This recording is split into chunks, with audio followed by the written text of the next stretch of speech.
Episode 110.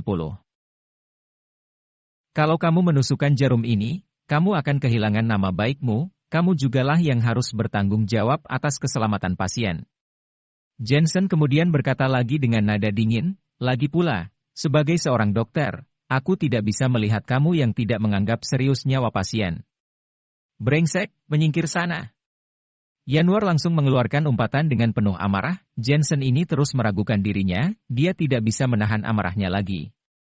Para dokter juga menyalahkan Jensen.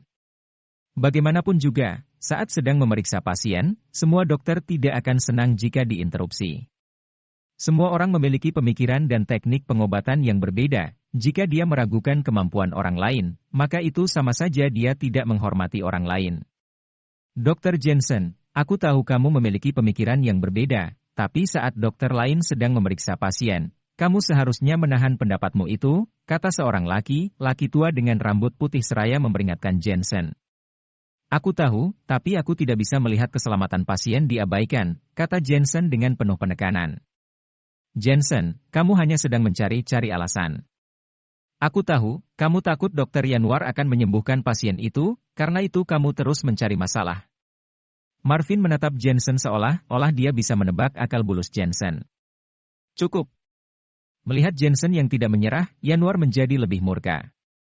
Melihat para penonton yang mengkritik dirinya, Jensen menghela napasnya lalu menatap Yanwar dan berkata, kalau aku tidak salah, berdasarkan gejala yang dialami gadis itu, kamu mengira gadis ini kekurangan energi ki dan juga kekurangan darah. Bukankah kamu berencana untuk menusukkan jarum itu ke titik di bawah pusar? Lalu selanjutnya kamu akan menusukkan jarum di bagian titik Yin Hui, jarum ketiga akan ditusukkan di bagian titik Tan Yi. Semua ini untuk menyembuhkan defisiensi limpa, benar tidak?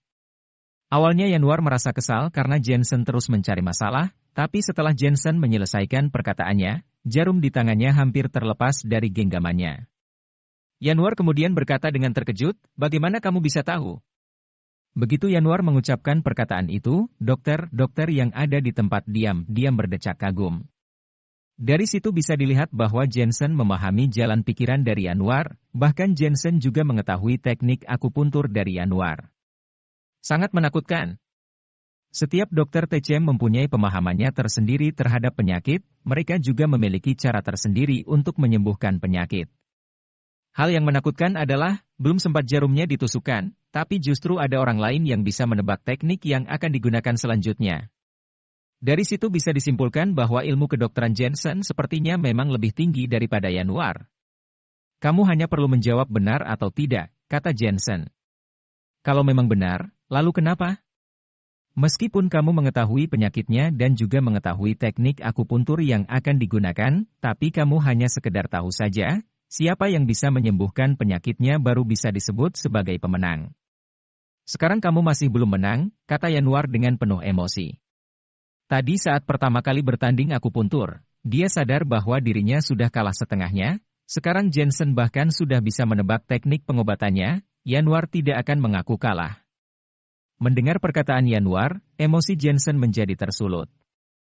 Aku menginterupsimu bukan karena ingin membicarakan menang atau kalah tapi aku tidak ingin kamu membuat kesalahan.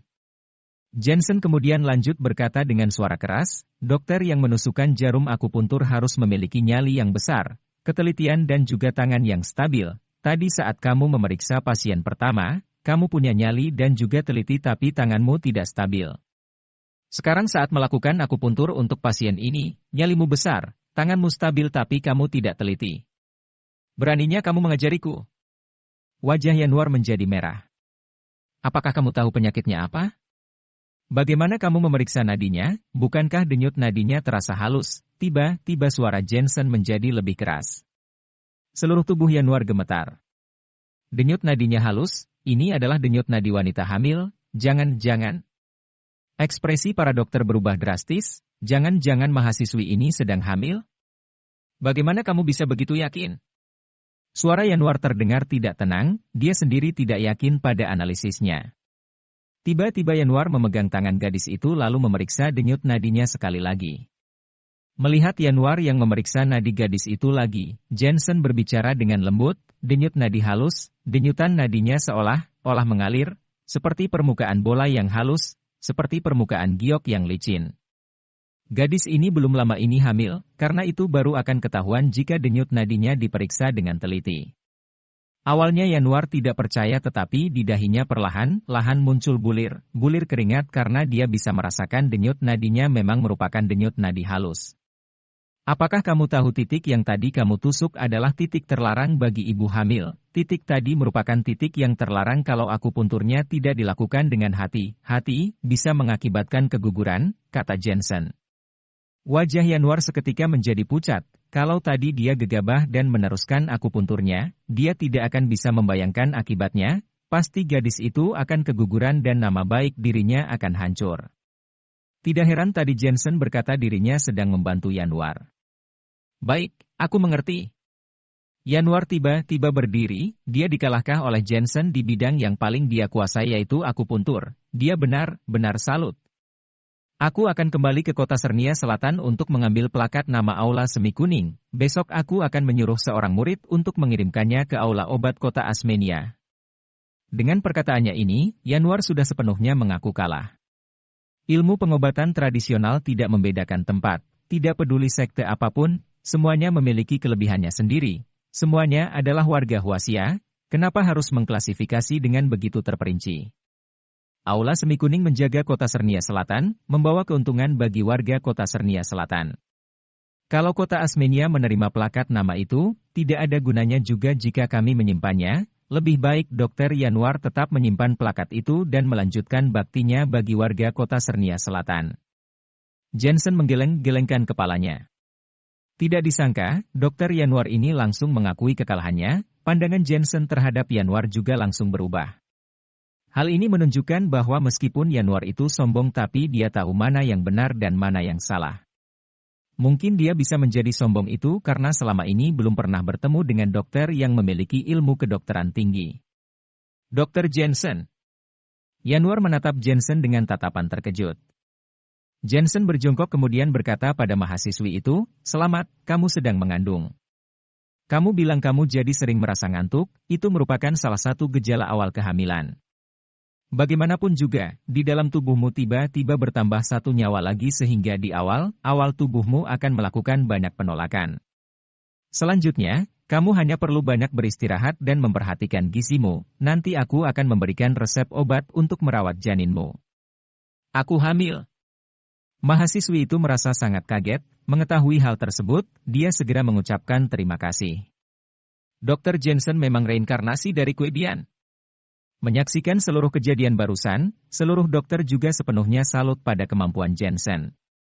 Pada kenyataannya, di Asosiasi Medis Asmenia, Jensen memang sejak awal sudah memiliki nama, beberapa profesor juga sudah mengetahui hal ini.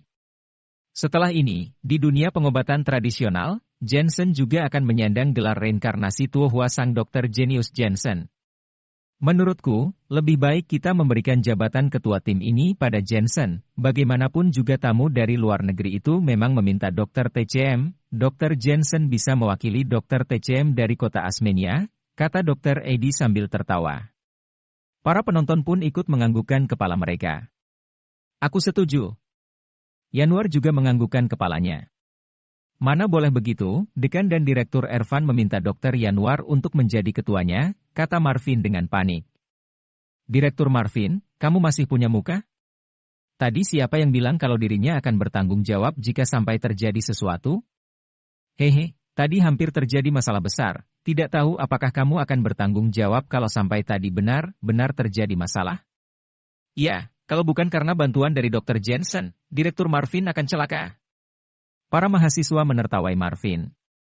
Ekspresi wajah Marvin mengeras, tadi dia memang mengatakan hal itu. Itu, mengenai masalah ketua tim, sebenarnya kita harus mendengar pendapat dari pihak universitas. Pendapatku tidaklah penting, kata Marvin seraya berdalih, tetapi sayangnya tidak ada orang yang memedulikan dirinya. Yanuar menatap Jensen dengan ekspresi penuh kekaguman dan juga rasa canggung, lalu dia berkata, Dr. Jensen, kamu sudah memberikanku pelajaran berharga dan juga membantuku terhindar dari masalah. Ini adalah teknik jarum matahari yang diwariskan oleh leluhurku, meskipun teknik akupunturmu sudah melebihi diriku, tapi aku harap teknik ini bisa membantu Dr. Jensen. Dr. Yanuar, kamu terlalu berlebihan. Jensen melihat buku kuno yang berada di tangan Yanwar. Dia tahu buku itu sangatlah berharga. Di dalam pengobatan tradisional, semuanya memiliki teknik rahasianya masing-masing. Orang yang hatinya terbuka baru akan memberitahukan teknik rahasia itu kepada orang lain.